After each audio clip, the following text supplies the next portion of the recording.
In today's presentation, we're going to be talking about anxiety. So, what is anxiety? I'm sure we've all felt this feeling before. It is strong feelings of worry, nervousness, or fear, and it is actually a very common reaction to life events, and it's very normal when we face different stress. And I know that I've asked you already to talk about a time in your life where you felt stressed or anxious, and the responses were completely accurate and totally normal of things that we experience in our everyday life, whether that be, tests or talking in front of a group of people, or group projects or having to work with people. Some of you guys also talked about being athletes and different games that you had to play in and feeling that anxiety before a game and etc., right? But when anxiety begins to affect or interfere with our everyday life, it could be something a little bit more. And we are going to be getting into that in this video and watching a couple little short videos soon, as well as later on in this unit. So let's take a look here at this video together.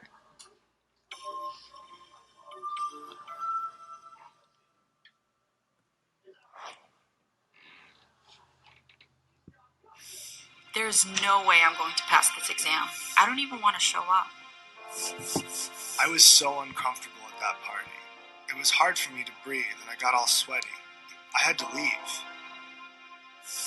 I won't go to sleep or leave the house unless I've made sure the stove is off and the doors are locked. Sometimes I do this 3 or 4 times.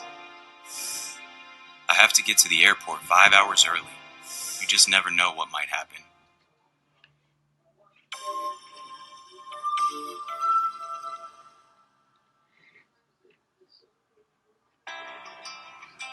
These are the voices of people who have experienced anxiety.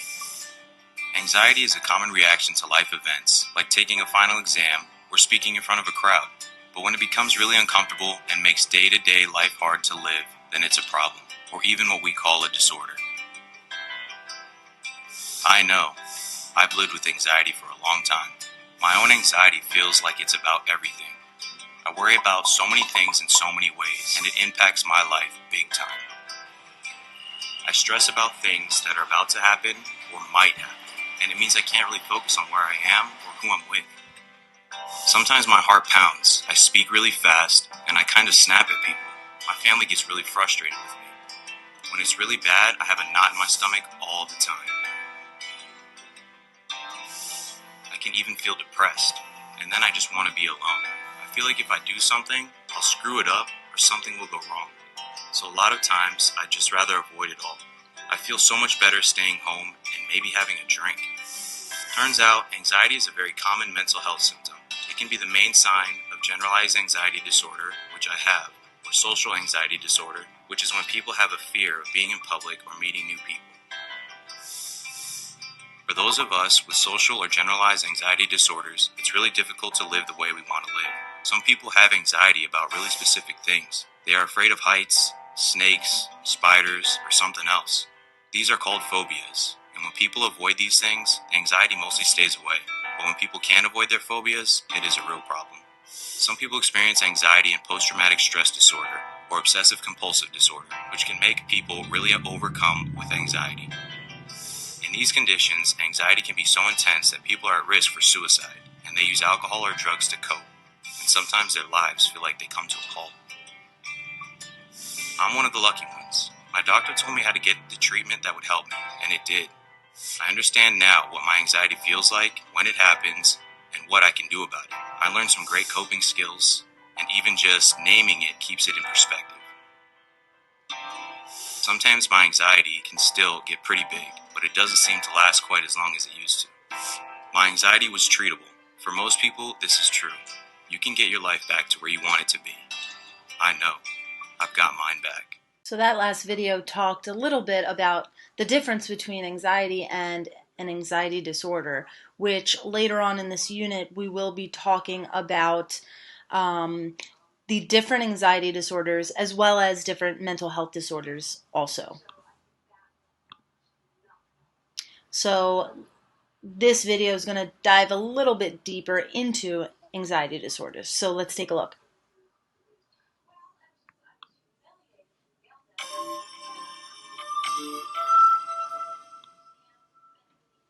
I can't believe what my boss just said to me. She must think I'm doing a terrible job.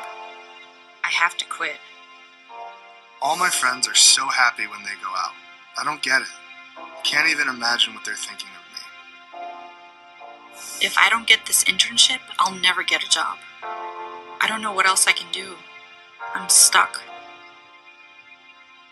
I hate airports. Driving there, construction, traffic, parking, and then security. Everything about it just overwhelms me.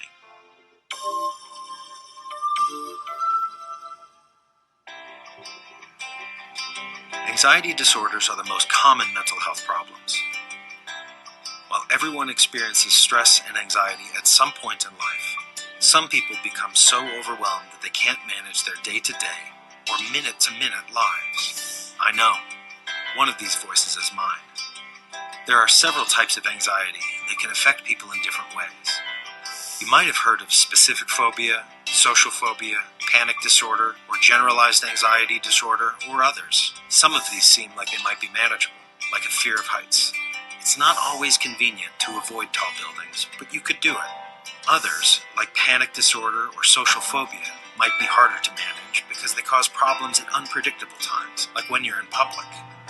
Each anxiety disorder is different, but basically they all have one thing in common. They cause excessive worry that affects thoughts, feelings, and physical symptoms, and that causes problems in a person's life for at least 6 months. For me, I struggled with generalized anxiety disorder. I was worried about everything. Things I couldn't control, like getting stuck in traffic and being late for an appointment, made me really angry. I worried about what other people thought of me. Looking at my schedule each morning was the worst part of my day. It felt impossible to do everything I put on my list. This really caused problems in my relationships. I yelled at people. I know I seemed demanding and rigid. At night, I was exhausted and sad, and I'd cry because I was so upset. Most people with anxiety disorders also experience physical symptoms, like shortness of breath, racing heart, and sweating. Some people even get headaches or high blood pressure.